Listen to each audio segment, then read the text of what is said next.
Vida, ela não se define por tamanho. Ela não se define pelo lugar ou por necessidade de um ambiente especial. Ela não se define pelo nível de desenvolvimento, nem pela capacidade de se defender. Nós conhecemos seus sinais. Ela é fácil de se reconhecer. Até mesmo por seus sinais silenciosos e ondas invisíveis. Vida, nós a reconhecemos quando a vemos. Nós a reconhecemos melhor quando a vemos ser tirada. Distribuição: Estação Luz Filmes. Versão brasileira: Wood Video, São Paulo.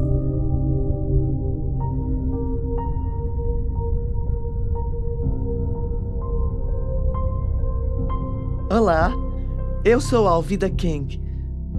Meu tio, o Dr. Martin Luther King Jr., disse uma vez: a injustiça em qualquer lugar é uma ameaça à justiça em todo lugar. Este filme aborda o ato do aborto e as suas consequências.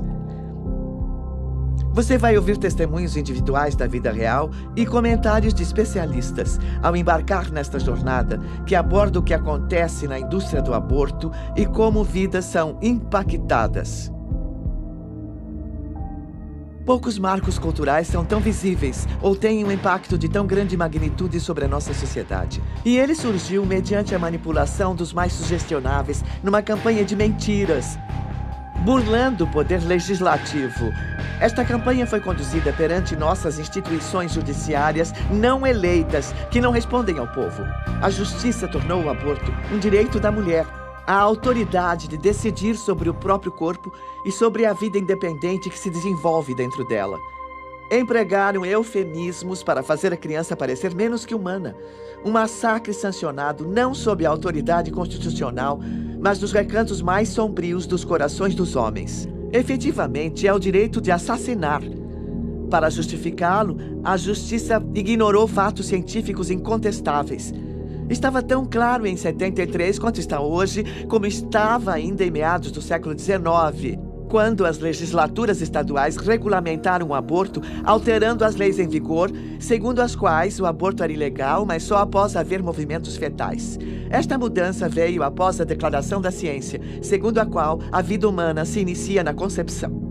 Em 1857, a Associação Médica Americana declarou a existência independente e real da criança antes do nascimento como um ser vivo. É uma questão de ciência objetiva. Só quando perceberam que era um ser humano, colocaram leis em vigor após 1860. Depois de terem entendido a biologia, houve um movimento liderado nos Estados Unidos por médicos para proibir o aborto. Na lei da época, a vida foi definida como um dom imediato de Deus, um direito inerente à natureza em cada indivíduo e que começa no entendimento da lei, assim que a criança se mexe no ventre da mãe. Mas hoje temos instrumentos melhores para determinar quando a vida começa. Diziam que começava nos movimentos fetais, quando o bebê chutava, mas hoje sabemos que ela começa na concepção. O ministro Harry Blackman disse: mas ora, a religião, a ciência, a filosofia, todos discordam sobre o início da vida. Portanto, a justiça não irá se posicionar a respeito do assunto. No caso Roe contra Wade, foi dito que neste estágio do desenvolvimento do conhecimento não se sabe quando a vida humana se inicia. Ora, isso é uma mentira intelectualmente desonesta. Muito bem. Este argumento de que não se sabe quando a vida começa é um argumento baseado em nenhum fato biológico. Um relatório do Senado afirma que médicos, biólogos e outros cientistas concordam que a concepção marca o início da vida de um ser humano, um ser que está vivo e um membro da espécie humana. Há um esmagador consenso a respeito da questão em inúmeras obras médicas, biológicas e científicas. Com certeza trata-se não do corpo da mulher, entretanto dessa nova vida, desse novo embrião, esse novo início, como um ser humano distinto. Mas para saber ser um ser humano, não me interessa o que a jurisprudência diz, não me interessa o que a própria história diz, o que a filosofia diz, não me interessa o que a tecnologia diz. Se eu sou um legislador, eu quero saber o que a ciência diz de quando há um ser humano. E mesmo nessa época, em 73, a ciência era clara. O ser humano existe no primeiro dia. A grande ignorância quanto à mera biologia geral. Entende? É impressionante, porque estamos numa situação onde existem políticos que começam a citar frases tipo do século XIII, entende? Que não se sabe quando a vida começa, porque qualquer um com consciência sabe quando a vida começa. Ou seja, a literatura já existe, a ciência está pronta. Ao derrubar as leis contra o aborto, a justiça inventou um direito das mulheres que nunca existiu e subtraiu dos nascituros um direito que sempre existiu, sem que um estatuto definisse explicitamente. Se cada pessoa no planeta possui o direito inerente à vida, ele principia quando ela se torna um ser humano.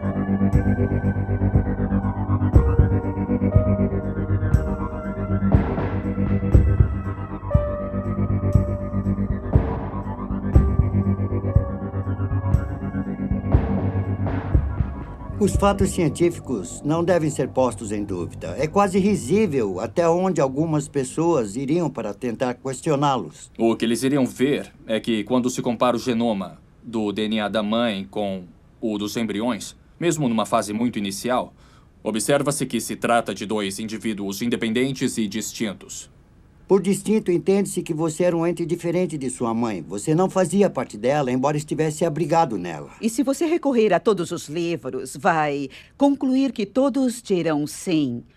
Quando se tem 46 cromossomos, quando se tem o sexo identificado, quando se tem um embrião autodefinido e que se autodesenvolve, o qual tem todo o necessário para prosseguir se desenvolvendo até a morte. Este é o princípio da vida humana. Livros de embriologia de todo o mundo, eles confirmam unanimemente que desde os estágios iniciais do desenvolvimento, desde o início, você não fazia parte de outro ser humano. Você era um ser humano único, distinto e totalmente independente. A biologia é muito clara a respeito de quando a vida começa. É na concepção. O batimento cardíaco no ser humano em desenvolvimento geralmente se inicia em torno de 23 a 25 dias. Raramente após 3 semanas de gestação. Já conversei com centenas de aborteiros. E todos eles, sem exceção, disseram em dado momento: sou um assassino. Tony Lavantino disse: sou pistoleiro. Eu sou pago por quem quiser matar o próprio filho. Eu já estive numa clínica de aborto dizendo às mulheres que aquilo era só coágulo, mas entrava no banheiro para conferir se todas as partes de um feto de quase 6 semanas estavam lá. Eles não são nada estúpidos. Sabem quando a vida começa e sabem que com o aborto liquidam com uma vida em qualquer fase. A maioria das mulheres não aceitaria matar seu filho se lhes fosse dito: isto é um ser humano, você tem o direito de matá-lo, mas ele é um ser humano cuja vida está sendo extinta. Muitas mulheres não fariam isso. Precisamos começar a usar palavras que sejam verdadeiras, em vez de usar eufemismo para encobrir as coisas. Produto da concepção. Bolsa de tecido. Irmão, você é uma bolsa de tecido. Eu mesmo sou uma bolsa de 113 quilos de tecido. Todo ser humano na face da Terra é uma bolsa de tecido. Mas isso levanta a questão. Vamos proteger essa bolsa de tecido ou vamos permitir que ela seja destruída indiscriminadamente? O governo deveria ser o protetor de nossa sociedade, guardião de nossos direitos inalienáveis. Entretanto, com toda a sua suposta sabedoria, tanto os tribunais quanto a maioria dos nossos representantes eleitos alegam não saber quando a vida começa. Por que eles ignoram algo que é tão óbvio para a ciência? Pode ser que admitir que a vida começa na concepção seria admitir a própria culpa ao sancionar o massacre de 50 milhões de vidas inocentes. Imagine um tribunal que vira as costas para a história, para a lei e a jurisprudência, que vira as costas para a Constituição dos Estados Unidos.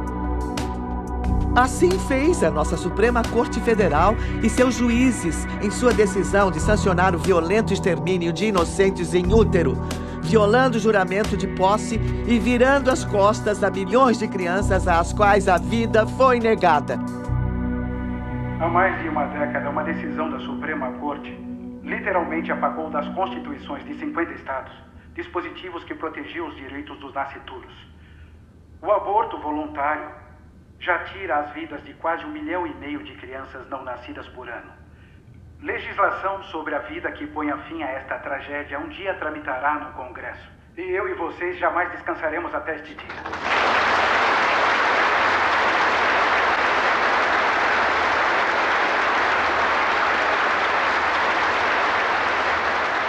A menos que até que seja provado que o nascituro não é um ser vivo, os seus direitos à vida, a liberdade e a busca da felicidade devem ser totalmente protegidos.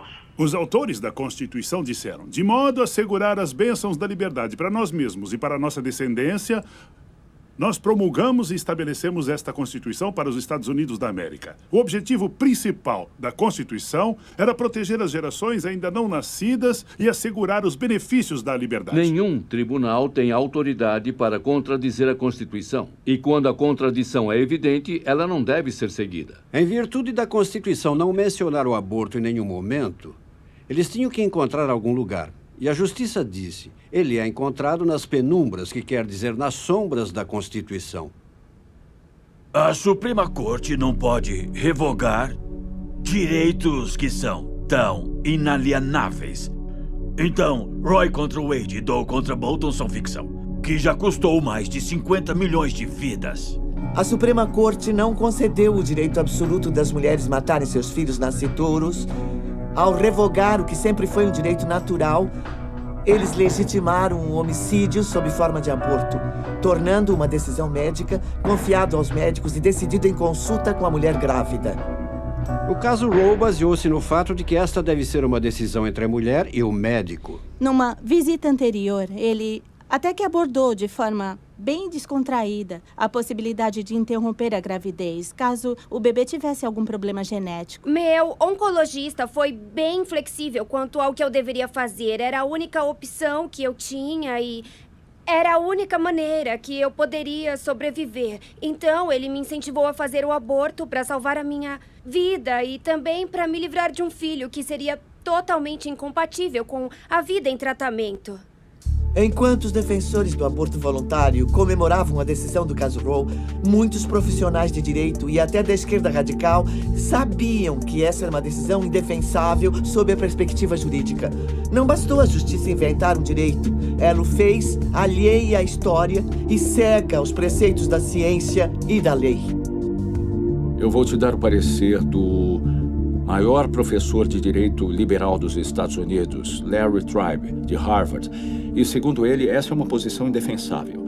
A própria Suprema Corte, em 1992, em paternidade planejada contra Casey, disse claramente que se fosse para eles uma questão de julgamento, a priori, se não houvesse jurisprudência, eles poderiam perfeitamente não contemplar o direito ao aborto. Então, esse tribunal passou a dizer que, como houve precedente em Roe contra Wade em 73, temos que respeitá-lo, o que é apenas uma péssima lógica jurídica que não é seguida em nenhuma outra área do direito. Hoje se define precedente como qualquer coisa que um juiz diz, uma vez que ele está acima de você.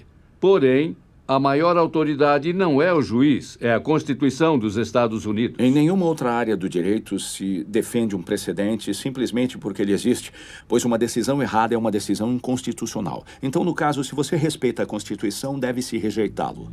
O mito não é que eles não sejam filhos e que não sejam pessoas. O mito é que não podemos negar a proteção aos filhos enquanto no útero, mas reservá-la para nós mesmos. Na realidade, não podemos. Assim que você retira a proteção de qualquer um da família, individualmente ou em grupo, você o está negando a todos. O direito à vida está na 5ª emenda e na 14ª emenda da Constituição.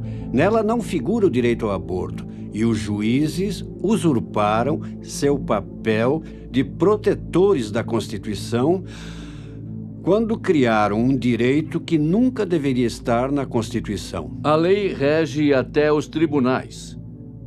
E se você falha em reconhecer esse princípio básico, os juízes são sujeitos à lei. Então tem-se a distorção, mas isso não a torna lei. Não há nada na Constituição que diga que a Suprema Corte Federal tem o direito de legislar sobre tudo. É para isso que existe o poder legislativo. Cidadão consciente deve admitir que, se a política do governo sobre questões vitais que afetam todo o povo acaba sendo irrevogavelmente determinada por decisões da Suprema Corte Federal, as pessoas deixam de ser seus próprios governantes, tendo, dessa forma, praticamente delegado o seu poder às mãos da eminente corte. Bem que Abraham Lincoln, por ocasião do seu discurso de posse, disse basicamente que se a Suprema Corte é árbitro último do que a Constituição diz, então deixamos de ser os nossos próprios governantes e a Suprema Corte, então, é a nossa tirana. Um desfecho previsível que se desenrola a partir deste direito fabricado poderá ser visto num segmento da nossa sociedade. Se os abortos continuarem e a tendência predominante persistir, a coletividade afro-americana verá um nítido declínio populacional, pois não teremos mais a taxa de reposição de 2,1 necessária para manter uma população estável. Com o tempo, a nossa população distinta se tornará politicamente irrelevante. Tudo pelo que temos lutado e conquistado até hoje em nossa história não terá sido nada além de um breve momento, quando fizemos a diferença e tínhamos uma voz no palco político dos Estados Unidos. Silenciada pelas mãos dos pró-aborto. Nos Estados Unidos, após Roe contra Wade, cerca de 10% da raça branca foi dizimada via aborto e 28% da raça negra foi dizimada pelo aborto também. Para cada 5 mulheres afro-americanas que engravidam, 3 optam por abortar. Todos os dias, 1.452 crianças afro-americanas, dentro de um total de 4.000, morrem in útero via aborto. Afro-americanos constituem 12% da população, mas compõem 36% de todos os abortos. Então, somos desproporcionalmente afetados pelo aborto. E o aspecto racial disso é, sim, muito claro. Eles fazem abortos 2 vezes mais do que o resto da sociedade norte-americana. Isso não acontece por acaso. Abortos acontecem quando pessoas são um alvo. Após 35 anos de abortos, já perdemos 14 milhões de vidas. Utilizamos só 25% de todos os outros serviços, mas quase 45% dos abortos realizados. Cada mulher deve ter 2,1 filhos para manter uma população estável num país desenvolvido como os Estados Unidos. Como pela primeira vez em 2003 a natalidade negra ficou abaixo da taxa de 2,1, dentro dos próximos anos a população negra atual entrará em declínio. Como afro-americano, eu sei que a maioria das pessoas considera a escravidão como sendo a pior coisa que já aconteceu nos Estados Unidos. Mas devido ao fato de eu estar aqui vivo hoje, e o aborto certamente não teria me facultado esse privilégio, então eu digo que o aborto é a pior coisa que já aconteceu nos Estados Unidos. Muita gente considera a escravidão como sendo a prática mais hedionda que o governo dos Estados Unidos já permitiu. E também há aqueles que sabem que até os africanos trazidos nos navios negreiros, que perderam a vida, talvez 1 ou 2 milhões, são apenas uma parte de uma grave prática opressiva que perdura até hoje. Nos Estados Unidos, desde Roe contra Wade, 14 milhões de bebês afro-americanos somaram-se ao contingente dos que vêm sendo oprimidos, seja pela cor da pele e, mais recentemente, pelo tempo de gestação. Eu creio que o maior fracasso em relação à questão do aborto tem sido a liderança negra. Estou muito preocupado que o clero negro e nossos representantes negros no Congresso e nossas organizações sociais, como a Associação Nacional para o Progresso das Pessoas de Cor, mantêm profundo silêncio sobre a questão. E se cala, então consente. Aí temos essa horrenda realidade, com as lideranças negras ajudando a perpetuar o genocídio de seu próprio povo.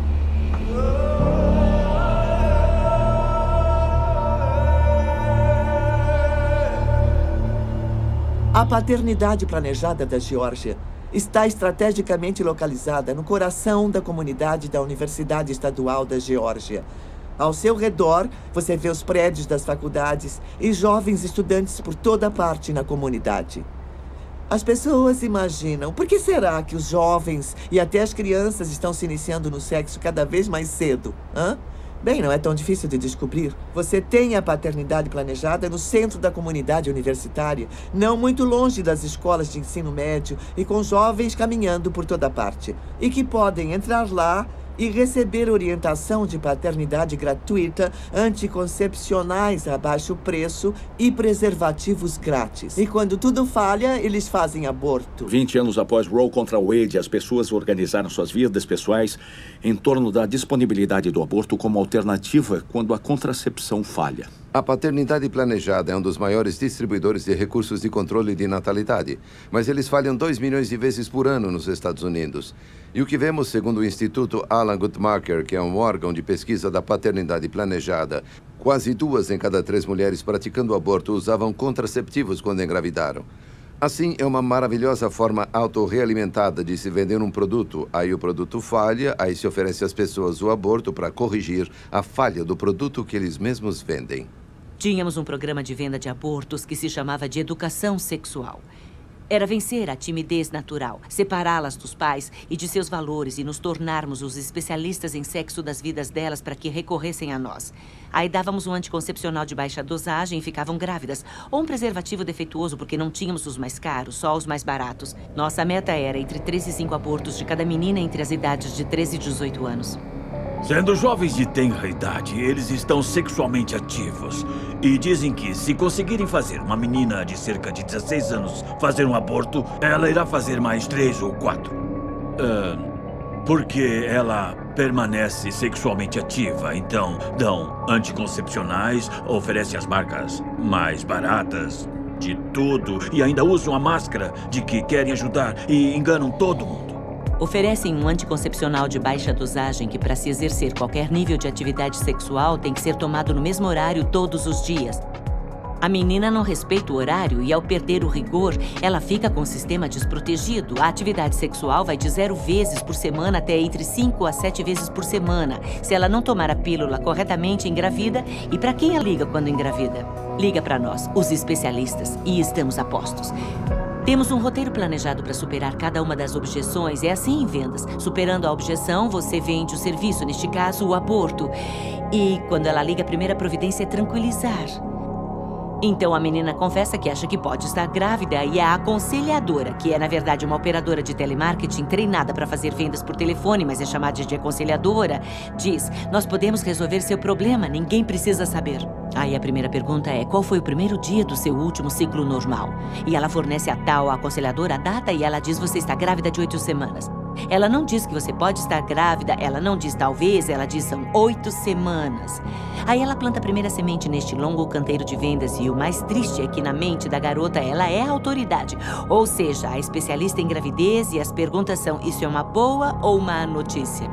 Se fosse boa notícia, ela não estaria ligando para uma clínica de aborto. Amor é má notícia. E quando ela responde má notícia, tal aconselhadora aproveita, porque agora tem que identificar o medo para usá-lo, para reforçar a decisão do aborto a todo momento, se ela for desistir. E se ela disser: olha, talvez eu precise pensar no assunto, seus pais vão te matar, você tem que fazer mais um aborto vendido. A paternidade planejada ajuda as pessoas sob a influência de Margaret Sanger, a fundadora, para esterilizar pessoas, para abortar bebês, para matar bebês e mutilar mulheres. A paternidade planejada realiza a maioria dos abortos nos Estados Unidos, sob o nome de algo que parece tão útil: paternidade planejada. Margaret Sanger disse que queria livrar o mundo dos parasitas humanos, e os nazistas disseram exatamente a mesma coisa: vidas que não merecem viver. Ela é racista e eugenista, e a finalidade de sua organização, que era originalmente chamada Liga Americana de Controle de Natalidade, foi resumida num cabeçalho da revista Boletim do Controle da Natalidade como sendo criar uma raça de puros sangues. Outra frase era controle natal, um farol seguro em nossas trevas raciais. Um dos membros que integrou a cúpula, um de seus assessores de maior confiança, foi Lothrop Stoddard, que escreveu um livro em 1922 chamado A Emergente Onda de Cor contra a Hegemonia Branca Mundial, no qual ele disse que cruzamentos com o negro sempre foram fatais. Margaret Sanger, quando fundou a Liga Americana de Controle de Natalidade, mais tarde Paternidade Planejada, tinha uma agenda eugenista para, entre aspas, eliminar as raças inferiores. A paternidade planejada até hoje se recusa a admitir que Margaret Sanger é racista.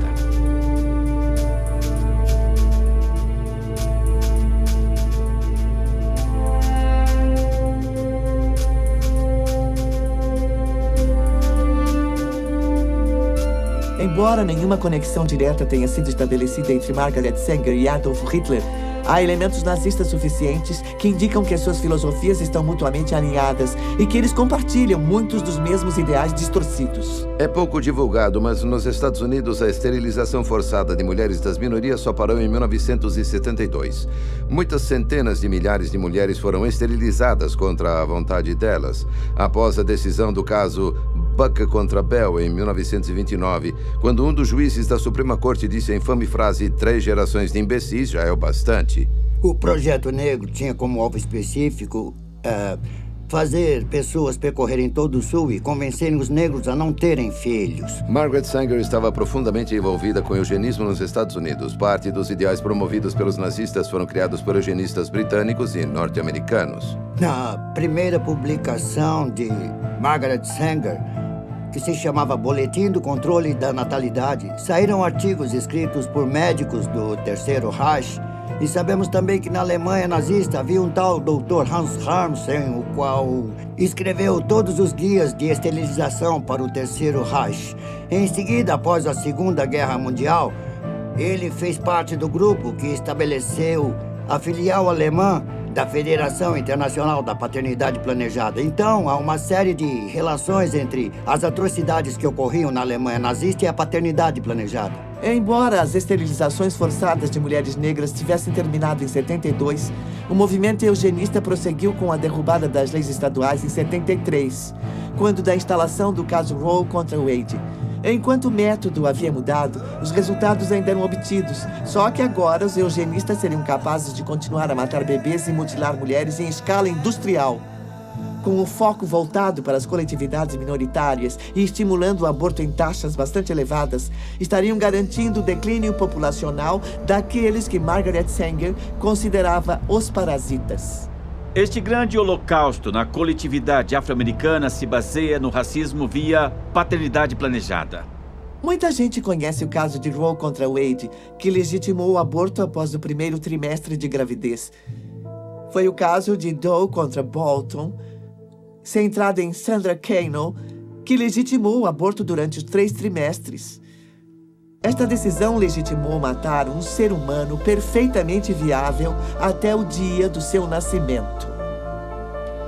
Agora, o aborto é possível em todos os 9 meses de gravidez, não por causa de Roe contra Wade, mas por causa de Doe contra Bolton, segundo eles, pela saúde da mãe.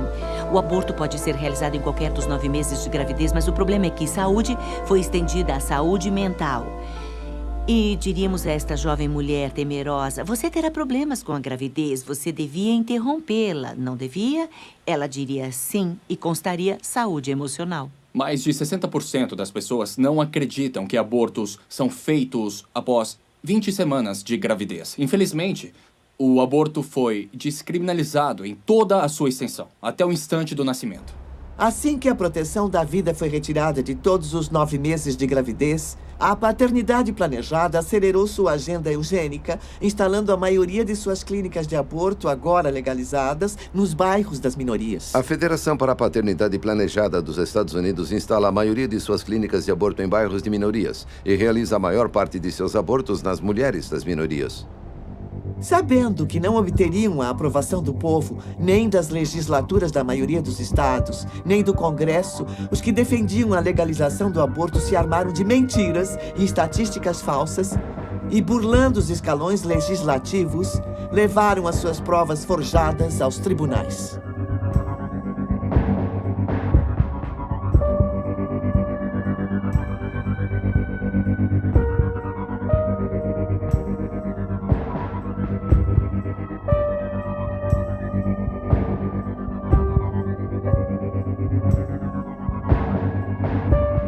Havia dados verdadeiros antes do aborto ser legalizado, quando entre 40 e 70 mulheres morriam por ano por abortos nos Estados Unidos. Mas o problema é que então todos eram amplamente divulgados e depois de Roe contra Wade foram omitidos. Por isso nós cremos que entre 50 e 100 mulheres morrendo pelo chamado aborto legal é provavelmente ainda o número mais preciso nos Estados Unidos. Aqueles que buscam acabar com as leis que protegem os nascituros encontram os peões perfeitos para serem sacrificados em sua cruzada mortal. Mulheres sagazes, bem instruídas e bem educadas foram orientadas a assediar suas semelhantes mais vulneráveis, manipulando-as para pensarem que o apoio delas ao aborto tornaria suas vidas muito mais significativas. Tanto Norma McCorvey quanto Sandra Kano, cujos nomes estão para sempre associados ao extermínio de bebês em gestação, nunca fizeram abortos. Elas deram à luz, enquanto astuciosos advogados usavam seus nomes para sugar a vida de milhões de outros assim chamados filhos indesejados. Enquanto estes advogados clamavam pelo direito de escolha das mulheres, que escolha é essa se apenas uma opção oferecida? Essa é a falácia essencial do assim chamado direito de escolha das mulheres. Na maioria dos casos não há escolha nenhuma. A decisão é tomada sem orientação ou baseada na desinformação. Não são apresentadas outras opções e a mulher é forçada a tomar uma atitude mortal. O slogan número 1 dos pró-aborto é pró-escolha. E a maior ironia desse slogan é que, se perguntarem às mulheres que fizeram aborto por que você fez o aborto, a resposta número 1 é: eu achei que não tinha outra opção. A maioria, talvez mais de 80% dos abortos nos Estados Unidos ocorrem sob alguma forma de coerção. Resumindo, não é a escolha da mulher. Uma vez uma senhora que me ligou à tarde e ela disse que queria marcar uma consulta para a filha vir e fazer um aborto. Perguntei, ela quer fazer o aborto? Olha, essa escolha não é dela. Então procurei orientação junto a uma aconselhadora cristã. Ela continuou dizendo que eu precisava fazer o aborto e que ter ele não seria a melhor coisa para eu fazer e isso não seria bom para os meus filhos. Então eu contei para o meu noivo, eu disse para minha mãe, disse aos outros membros da minha família e de repente todo mundo dizia: isso não se faz, você não pode ter ele, você não vai ter ele, não é bom para as crianças, não é bom para você, isso não é bom para o nosso casamento, eu não quero criar esse filho. Teria sido alguém que teria mudado a dinâmica da nossa família. E as relações que eles teriam criado teriam mudado a todos com quem eles interagiriam.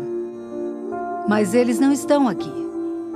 Num aborto, não se trata de escolha, trata-se de desespero. Não se trata de pessoas que fazem abortos porque têm liberdade de escolha. São pessoas fazendo abortos porque percebem que não têm liberdade nem escolha. Ele forçava o aborto e isso ia me deixando revoltada a um tal ponto que isso me deixava mal. Eu só achava que ele não gostava de mim, que ele só ficava pensando em como resolver o assunto. E essas foram exatamente as palavras que ele usou. Temos que dar um jeito nisso. Mas eu tinha medo, estava em crise. Nesse ponto eu percebi que não tinha escolha. As mulheres são as vítimas e, em muitos dos casos, as mulheres são coagidas. E em meio à crise, lamentam que tiveram que tomar a decisão. As mulheres se sentem ameaçadas que, se não fizerem aborto, elas vão acabar sendo punidas por isso.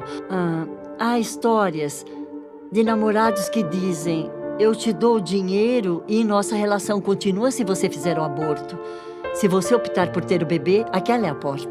Eu estava namorando um rapaz e fiquei grávida. E as primeiras palavras dele foram: você não vai ter ele, vai? Eu me lembro desse peso no meu coração. Aí eu pensei, bom, eu acho que não. E eu estava sob muita pressão. Simplesmente eu acho que a minha opção não foi por escolha. Eu acho que foi... Como eu disse antes, acho que pareceu mais um ultimato. Todos ficavam gritando comigo. Parecia que só viviam gritando comigo e continuavam insistindo. Você tem que matá-lo, você tem que abortá-lo, você não pode criar ele, você tem que procurar a clínica. E é bom você tomar providências. Cada semana que passar, isso vai piorar. Vai. E eu acabei não aguentando tanta pressão deles. E como supostamente eu ia arruinar a vida de todo mundo, eles eram implacáveis. Eu não conseguia ficar um só dia sem ouvir eles. Estivessem eles falando mesmo comigo, ou eu apenas lembrando de algo que me disseram há poucas horas. Enfim, eles me bombardearam por isso. Então eu acho que tenho que carregar esse fardo para todo mundo poder ficar satisfeito. Muitas vezes, sob coerção, a mulher decide fazer o aborto convicta de que está em maus lençóis e que o procedimento irá aliviar a situação. Infelizmente, os problemas estão apenas começando. As consequências físicas e emocionais desta decisão são sempre devastadoras, perdurando por bem mais do que os 9 meses que ela teria gestado um bebê ou por mais que o tempo que levaria para que o bebê chegasse à idade adulta. Nós lembramos de como nossas amigas eram, antes e depois. Pelo fato de o aborto afetar a essência de quem somos como mulheres e pelo fato de estarmos envolvidas em gerar uma vida, que uma experiência como o aborto realmente deixa marcas. Há algo que acontece na mente de uma mulher quando ultrapassa o que eu chamo de linha tênue. Elas não dizem nada após 20, 30, 40, 55 anos. Às vezes, nem no leito de morte. Ninguém sabe porque elas, tão traumatizadas, ainda mantêm esse silêncio. Isso também pode ter efeitos psicológicos a curto e longo prazo para a mulher. A Suprema Corte disse que no caso Gonzalez contra Carhart, que isso não é ciência espacial. É corriqueiro notar que algumas mulheres sofrem consequências negativas do aborto. Ela disse, bom, eu tenho certeza que você tem transtorno do estresse pós-traumático do aborto que você fez aos 14 anos. Eu disse, não tem nada disso. Eu sempre achei que eu tinha depressão crônica, ou que era bipolar, ou tantas outras coisas que os médicos diagnosticaram, mas foi com certeza o meu aborto que causou sérios traumas emocionais por tanto tempo. Temos mais e mais homens e mulheres que fizeram o aborto se declarando a respeito e tanto testificando a dor e o desespero que o aborto causou, quanto atestando o fato de que o aborto não resolveu seus problemas, só criou mais problemas. Em seguida, eles estão, pelo próprio testemunho, tornando impossível. Mas, por outro lado, dizer, ouça as vozes das mulheres, isso é uma coisa positiva para as mulheres, o que é lógico. Dizem isso há décadas e agora estão dizendo que o aborto é ruim. E então, mais tarde, as mulheres vão lamentar profundamente e sofrer anos com pesadelos de ansiedade e indescritível dor e angústia. Por que tantas mulheres, incluindo a mim mesma, têm sonhos com seus filhos? Em especial na minha situação, porque eu não pensei nele como um filho, mas eu tive pesadelos e sonhos com crianças. Eu conheço muitas mulheres que sofrem com pesadelos, que ouvem choros de bebê durante a noite, que são simplesmente incapazes de se relacionar com os filhos vivos. E o medo de ser descoberta. E se as pessoas souberem o que você fez? Quando as pessoas te acham uma deusa, não fazem ideia de que você matou 4 pessoas. A tristeza e a vergonha, às vezes quase me sepultavam. Depois eu saí de lá e fui pra casa.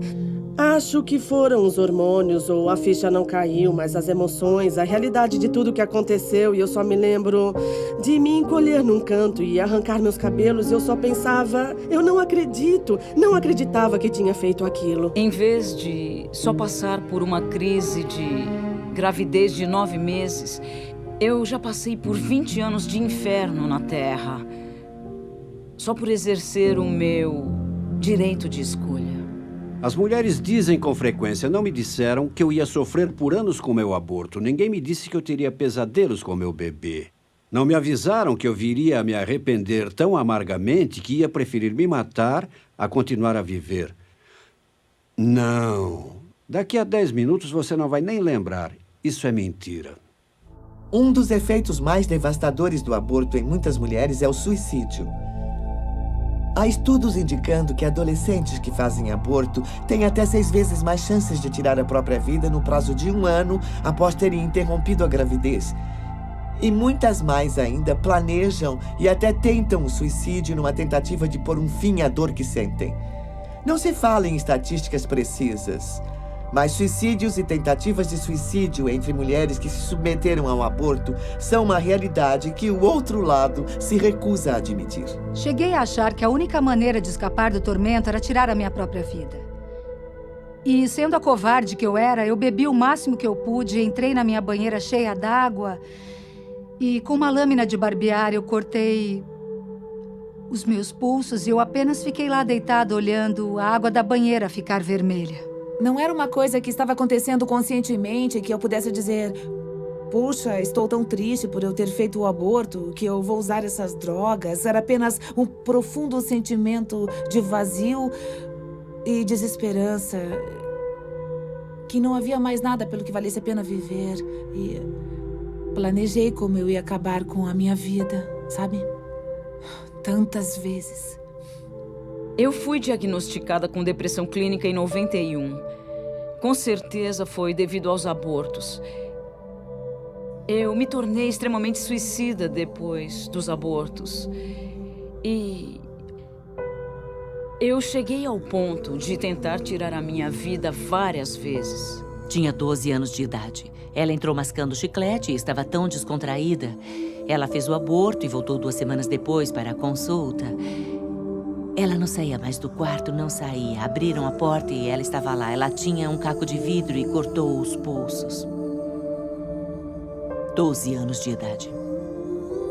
Mas todas chegamos ao momento em que nos damos conta de que éramos mães e que matamos nossos filhos.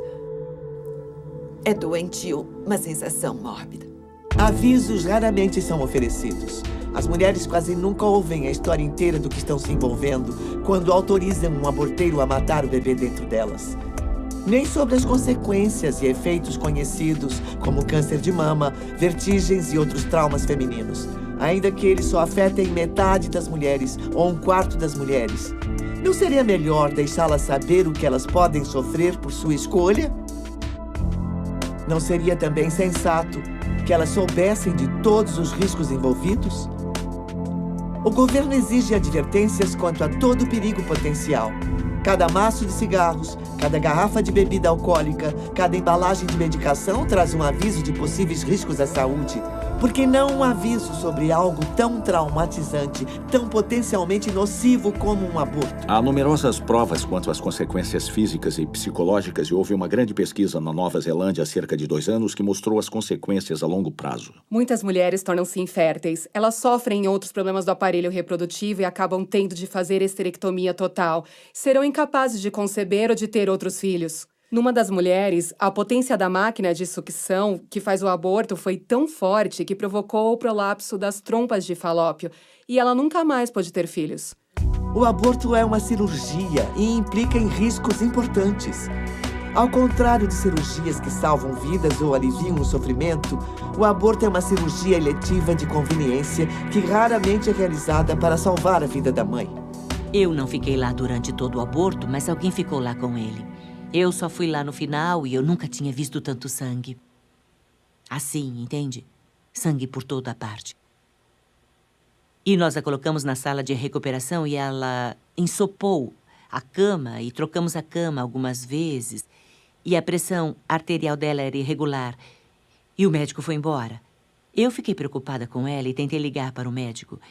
E o namorado dela ficava querendo ir para casa e a pressão arterial estabilizou um pouco, mas eu não acreditava que ela...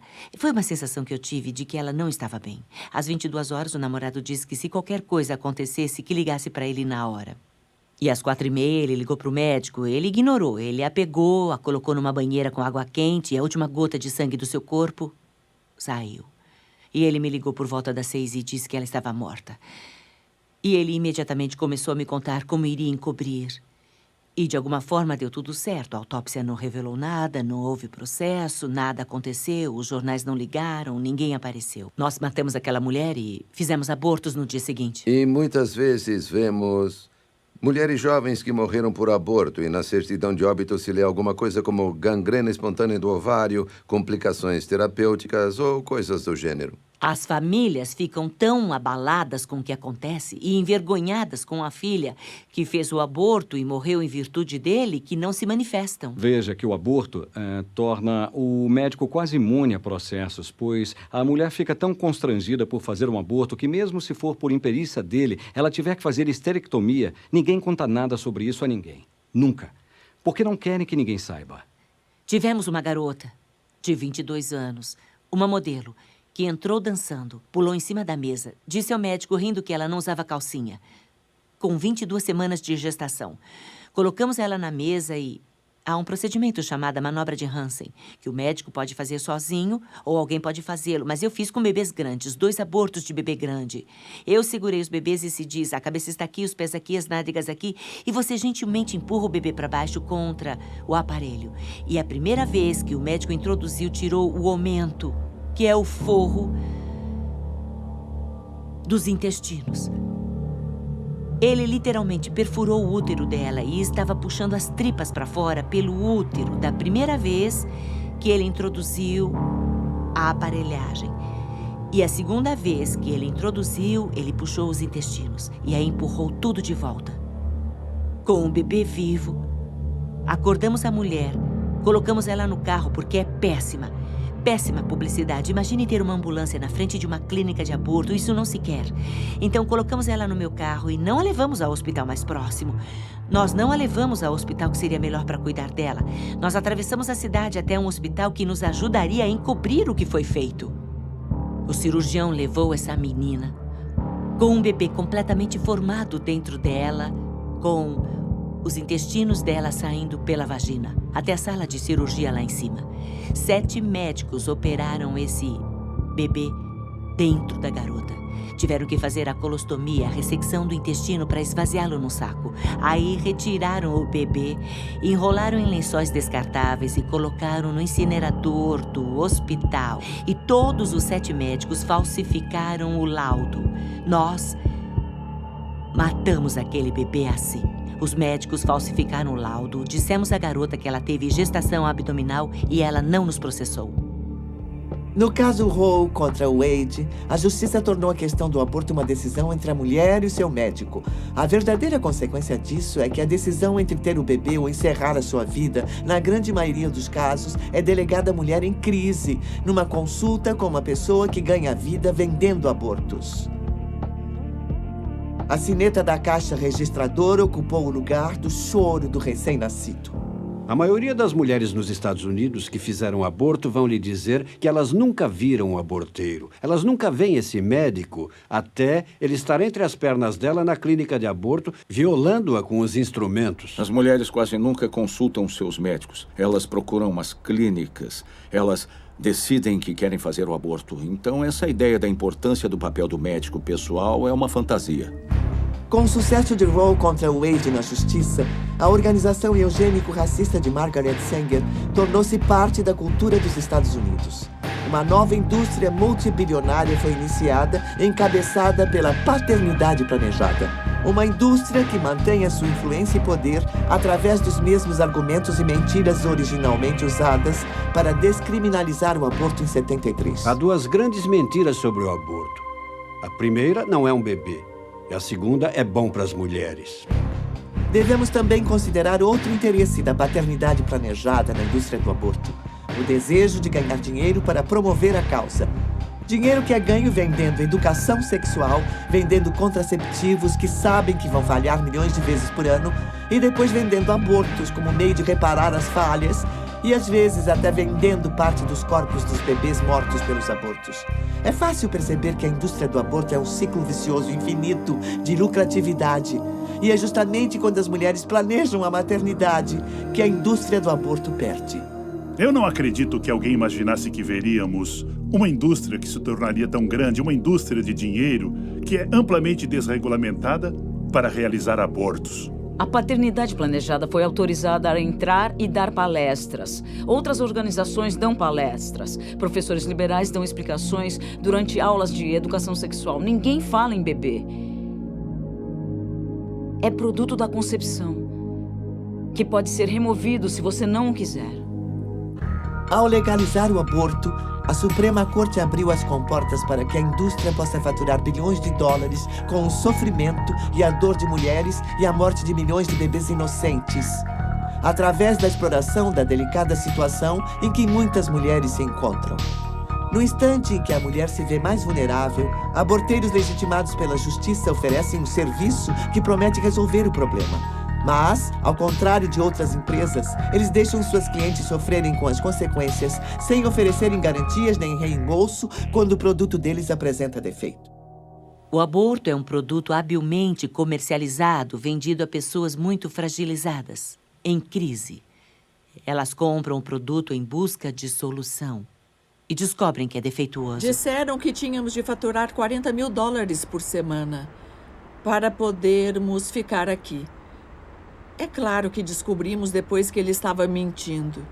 Que ele queria apenas capitalizar recursos financeiros, entende? O aborto é um ramo muito lucrativo. Abrimos uma clínica em 30 dias. Ela cobriu os custos no primeiro mês. Era uma usina de lucro. E já estávamos a caminho de abrir mais clínicas. Digo, aliás, que o nosso plano era abrir mais 3 clínicas em 1983 para que eu pudesse ser milionária em 84. Há muito dinheiro envolvido. Nós nunca aceitávamos cheque. E nós aceitávamos cartões de crédito, mas torcendo o nariz. Sempre pedíamos às mulheres para trazer dinheiro. E por quê? Ora, para não precisar declarar ao leão. Eles ficavam umas 2 ou 3 horas e queriam fazer 20 abortos ou 30 e pegar o dinheiro e ir embora. Para eles não interessava se a instrumentação não estava limpa, se a instrumentação não estava em ordem. Eles só queriam ganhar o dinheiro, cumprir o turno e ir embora. Davam o visto na planilha, juntavam e apresentavam no final do dia. Nós somávamos e pagávamos em dinheiro, sem nota fiscal, sem declaração. Mas imagino que pessoas que ganham a vida matando bebês provavelmente declaram imposto de renda, você não acha? Nunca sabemos exatamente quanto é faturado, porque a indústria do aborto se esconde embaixo das saias das pacientes, sob a alegação de sigilo médico. Quando uma organização fatura milhões e mais milhões de dólares disponibilizando abortos, e muitas vezes em coletividades, onde é o único fornecedor, eles têm um monopólio disso.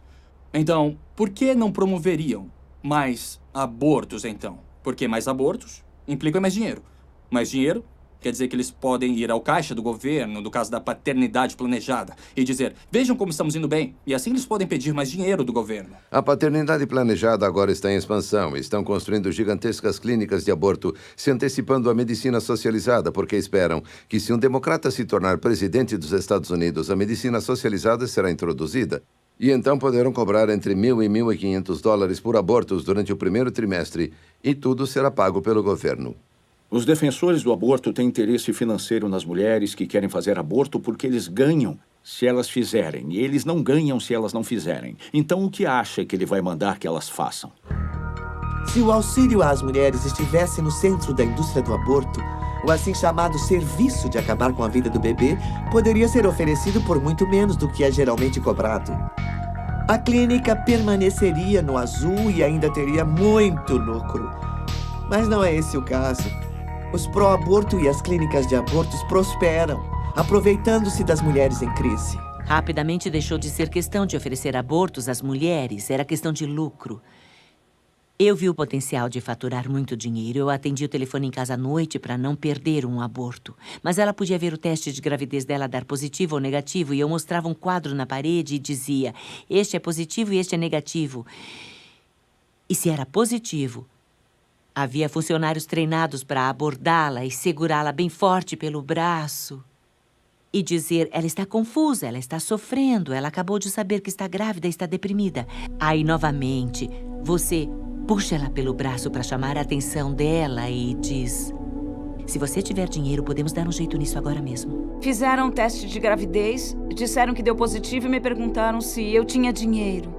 Me disseram que se eu não tivesse naquele dia, que eu teria que voltar e sairia mais caro, porque eu estava exatamente no ponto das 13 semanas. Se ela fosse para casa e conversasse a respeito, sua estrutura de apoio familiar a ajudaria e diria que o aborto não era a resposta, mas se ela agisse de acordo, estaria sob controle. Mas uma certa porcentagem desses testes de gravidez dá negativo. Não dão todos positivo. E não esqueça que custa a mesma coisa fazer um teste dar negativo quanto positivo. Se o teste desse negativo, era uma técnica de vendas diferente. Dizíamos, esse teste deu negativo. Mas sabia que esse teste não é sensível para detectar uma gravidez recente? Você pode estar grávida e o teste daria negativo. E você quer saber hoje, não quer? E ela diria que sim. E nós dizíamos, temos outro teste que você pode fazer. Vamos fazer ultrassom. E colocávamos ela na mesa. Poderia colocar qualquer pessoa na mesa. E eu encontraria uma gravidez, porque você só precisa encontrar uma bolsa. Todo mundo tem bolsas no abdômen. E a menina não sabe como é um útero em gestação. Aí é só encontrar uma pequena bolsa no abdômen. Você joga na tela e fala, vê ali, você está grávida. Ela ficava chocada. Alguém pegava ela pelo braço e dizia, se você tiver dinheiro, podemos dar um jeito nisto esta noite. Soubemos de uma menina de 16 anos que achou que estava grávida. Fizeram o aborto dela. Ninguém viu o que tiraram dela. Não havia bebê nenhum. E ela cometeu suicídio. E aí, na investigação, eles fizeram a perícia e não havia indícios de que estivesse realmente grávida. Existem estudos que mostram que o aborto é ruim para a saúde da mulher. Saúde emocional e física, mas esses estudos vêm sendo abafados. Eles vêm sendo questionados, são contestados, porque existe um grande volume de dinheiro faturado pela indústria do aborto. E o dinheiro que os políticos recebem da NARAL, das organizações pró-aborto, da paternidade planejada, Mary Stoppes International, Ou seja, esse é o dinheiro que está financiando campanhas e está apoiando candidatos. Ninguém vai contra esse dinheiro, nem se manifesta contra ele. O aborto tem profundas consequências, as quais aqueles que lucram com ele não querem que as mulheres saibam. Numa época em que se espera que o nosso governo garanta a nossa segurança, por que esse mesmo governo é tão lento para regular o setor que tem afetado um número incontável de pacientes? Isso não afeta apenas a mulher, isso não afeta apenas o pai. Isso afeta a família inteira e desintegra famílias. Como filha única, ela sempre quis ter uma irmã. E quando ela fez 8 anos, percebeu que eu deveria ter tido um filho antes. Havia alguém faltando na vida dela. Aí ela falava, peraí, cadê o bebê? E eu tive que explicar para uma filha de 8 anos de idade o que era um aborto. Está bem, vamos ver se eu entendi isso direito. Ela estava em pé, bem na minha frente, e ela disse, você tinha 16 anos, estava grávida e matou o seu bebê? E eu tive que encarar essa menininha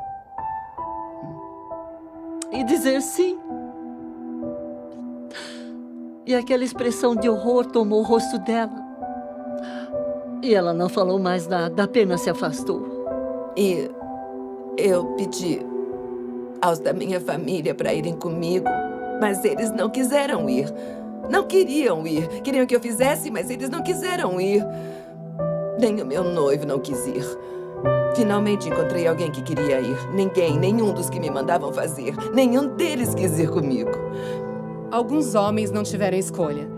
A mulher optou pelo aborto e eles simplesmente não tiveram controle disso. Na verdade, o aborto rouba o destino. Não só das mulheres, mas dos homens que estão envolvidos. Dos homens que perderam filhos, das famílias deles. Ele destrói relacionamentos. Um homem veio até a nossa mesa. Eu estava no stand e fui explicar para ele o nosso trabalho. E ele olhou para mim e as lágrimas começaram a correr pelo rosto dele. E ele soluçava igual um bebê e disse, já faz 35 anos e ainda dói tanto que parece ainda hoje, sabe? Não podemos mais nos calar. Milhões de vidas de mulheres foram devastadas e os pais são negligenciados, são simplesmente esquecidos. Estou dizendo, a quantidade de pessoas que foram afetadas pelo aborto é incomensurável.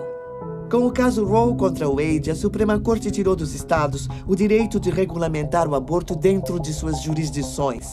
Pensava-se que os estados regulamentariam as clínicas que realizam o procedimento. A verdade é que, por anos, eles foram deixados à vontade.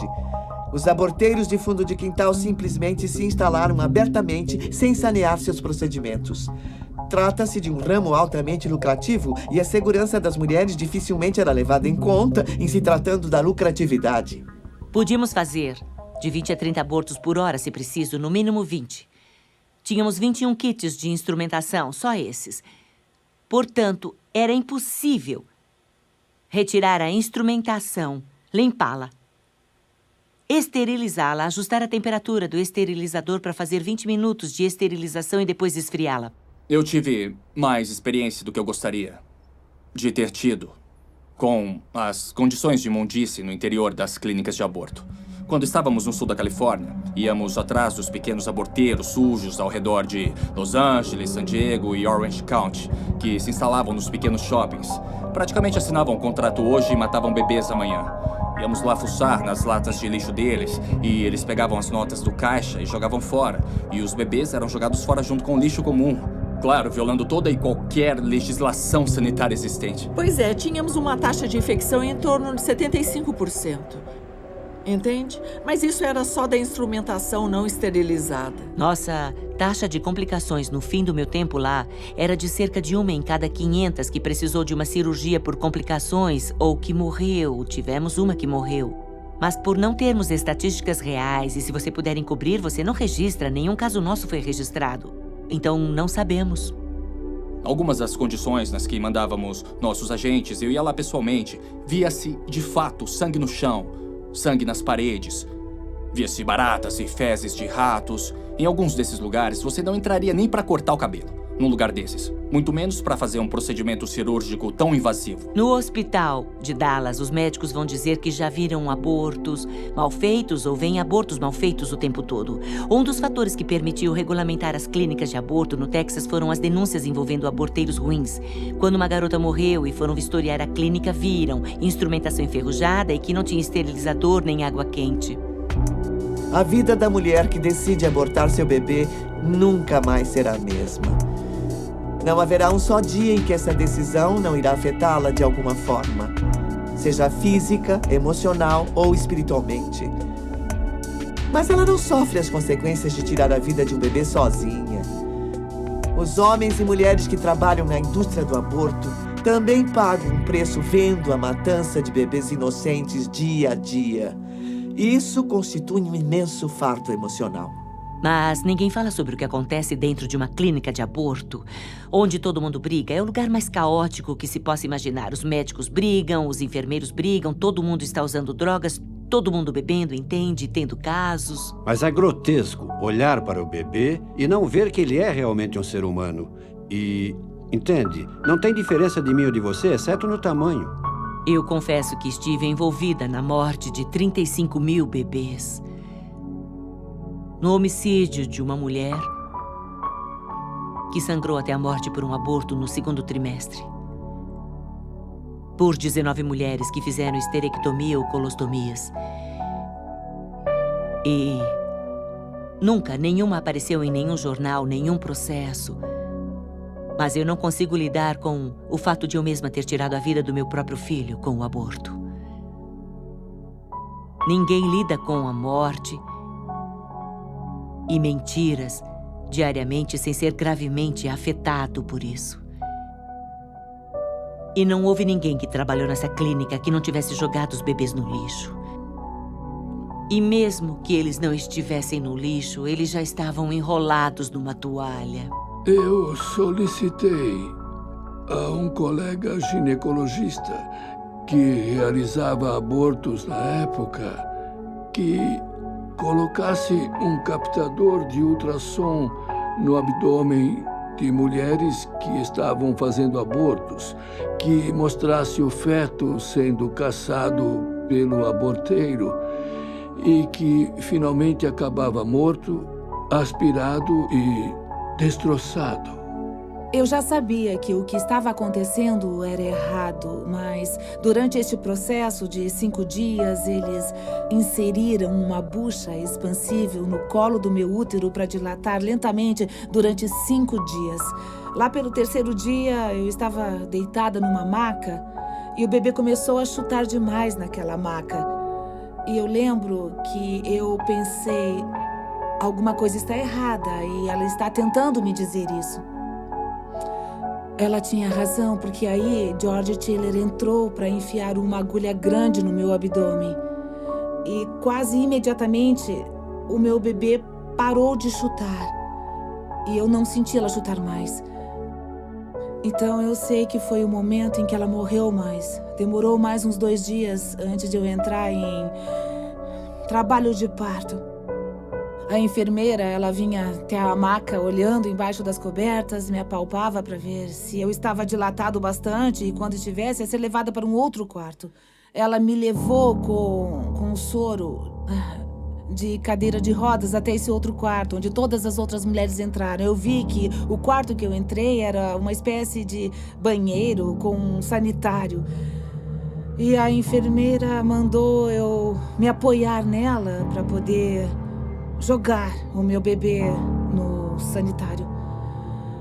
Ele já estava morto a essa hora, mas como é vergonhoso e nojento isso que fazemos com essas crianças. Então, bom, isso me dói muito. Eu tenho um bebê no céu, em quem eu pensei tão pouco que eu joguei num sanitário.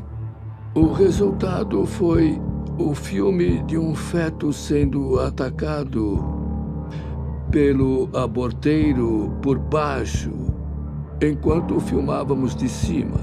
Em outras palavras, pela parte superior do útero. E as imagens desse filme eram pavorosas, hediondas mesmo. Ele mostrava realmente o feto sendo destroçado. Ao vivo e em cores, não era um ultrassom preto e branco. Esse era em cores. Retirar pela cabeça era muito, muito difícil. Mesmo com 20 semanas. Uma vez um aborteiro ficou com uma menina na mesa por 6 horas tentando esmagar a cabeça do feto e não conseguia. Eu senti eles tirando os pedaços dele do meu corpo. Eu passei boa parte desses 20 anos tentando não lembrar disso, mas eu lembro. Ninguém sabe o que acontece numa clínica de aborto. A escolha mais promissora é a decisão que favorece a vida. A decisão de levar a gravidez até o parto. Em praticamente todas as coletividades de todos os Estados Unidos, existem organizações e pessoas dispostas a ajudar em prol de vidas que merecem florescer. Organizações e pessoas que não são movidas pelo desejo de ganhar dinheiro com o desespero dos outros. Estas são pessoas amáveis que desejam realmente ajudar a mulher em crise a fazer uma escolha, a escolha certa. Todo dia, por todo o país, pessoas de todos os estilos de vida e condições econômicas e sociais levantam-se e atendem aos apelos de seus corações para pôr um fim à anarquia e à desumanidade que é o aborto. Desde o aconselhamento de rua, tentando salvar aquela vida no último instante, até marchas que mostram aos nossos representantes eleitos que este é um assunto da maior relevância. Até organizações que tentam curar as mulheres afetadas por este ato brutal. Lentamente, as pessoas estão se conscientizando de que o aborto é errado e precisa acabar e que nós, como sociedade, precisamos pôr um fim a essa injustiça. Nós, o povo, estamos começando a chegar à conclusão de que a vida, até a vida desde a concepção, é o principal direito inerente a toda a humanidade. Aqui está o bebê. É o batimento cardíaco.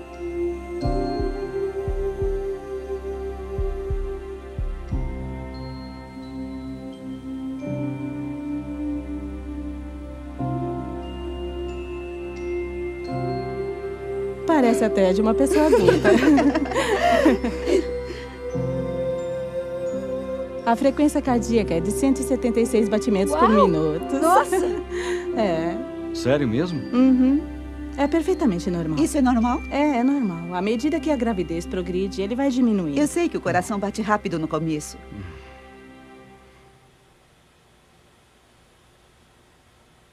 E todo dia eu penso como poderia ter sido. Como teria sido se eu tivesse tido meu bebê? Eles só não sabem que há recursos e estão em completo desespero. Por isso precisamos estar lá para amá-las, mostrar que nos preocupamos e levar a elas a ajuda que precisam. Se uma mulher está pensando em abortar, que não acredite nessa mentira, senão irá perder a maior bênção de sua vida. E essas mulheres têm que saber que são especiais e amadas, e isso ajuda 100%. Porque elas não querem necessariamente ver cartazes e faixas sobre o erro que estão cometendo. Elas sabem que é errado, elas sabem. Elas querem ouvir que são amadas e que há esperança. Todas que já tinham feito o aborto estavam me avisando para não fazer o aborto. Basicamente, pediram para eu aprender com o erro delas. Aprender com elas e não aprender errando, sabe? Quando você luta pela sua vida, você precisa saber pelo que está lutando. E se o que você está defendendo é uma vida, então como você pode destruir uma vida? Na esperança de vencer essa luta, isso é quase uma hipocrisia. Porque eu luto tanto para salvar a mim mesma que terei que matar alguém para conseguir isso? Quando eu compartilho aquilo que eu fiz, é esperando poder atingir pelo menos uma mulher com a verdade sobre o aborto, para que ela não faça a mesma escolha que eu fiz, para que não acredite na mentira. Quando você se cura do seu aborto, todas as outras questões que havia em sua vida evaporam, elas somem. São resolvidas. Eu precisava deixar de pensar, precisava deixar Deus me perdoar. E quando coloquei um rosto no meu problema, nunca mais tive problemas de depressão. Nós sabíamos que tínhamos feito o mais certo, mas ela, desde o momento que ela nasceu, reagiu de forma totalmente normal para um bebê recém-nascido e não tinha nenhum motivo para pensar que ela viria a ter qualquer problema mais tarde. Tive um menino. Ele está com 2 anos agora. Se olharmos isso em termos de continuidade, eu sei que os cientistas gostam de distinguir. É lógico, nós dividimos as coisas em categorias diferentes, porque é assim que enxergamos. É o melhor meio de podermos considerar os fatos científicos que estamos encontrando. Mas o fato que não muda é que essa entidade genética, que inclusive já tem um gênero, deve prosseguir até morrer. Eu acho que se em algum momento um dos pais me pedisse para não abortá-los, certamente teria tido os bebês. Eu mantive o meu bebê até nascer e eu a entreguei para adoção. E estou feliz pelo que fiz. O aborto é, para mim, a derradeira exploração das mulheres. E nada disso está sendo discutido porque a realidade é essa. Assim que começar a ser discutido é que a sujeira vai aparecer. E a verdade aparecerá de fato sobre o que o aborto faz com as mulheres. Ainda mais com os bebês não nascidos, os bebês mortos. Isso vai acabar.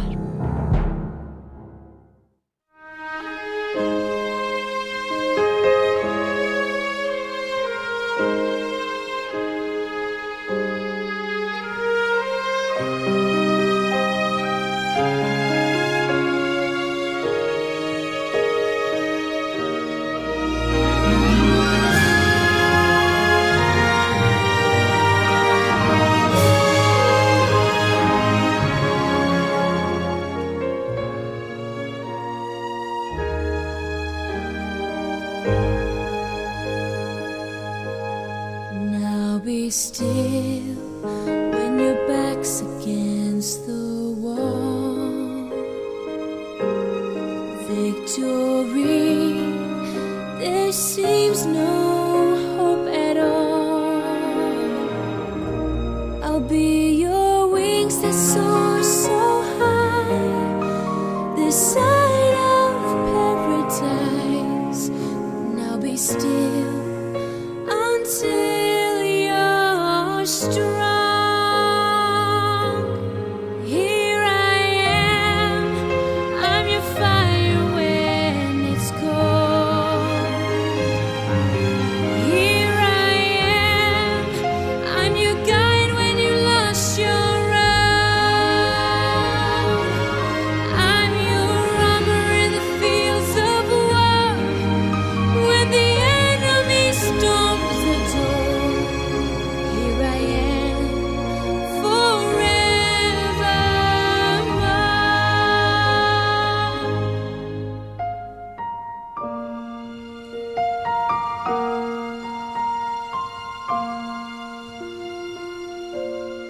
Take my hand when shadows hide your way. Take my hand, there'll come a brighter day.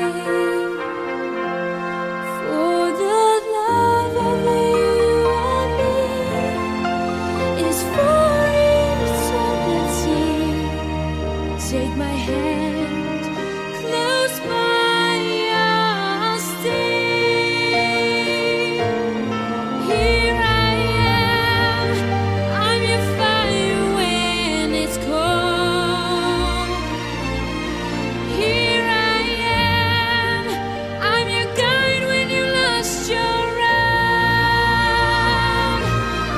I'm your bridge above the stormy sea when earth shakes violently.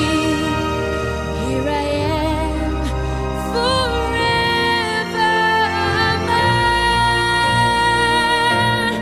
Here I am, I'm your fire when it's cold. Here I am, I'm your guide when you lost your road. I'm your shield when arrows fly. I'll never leave your side. Here I am forevermore.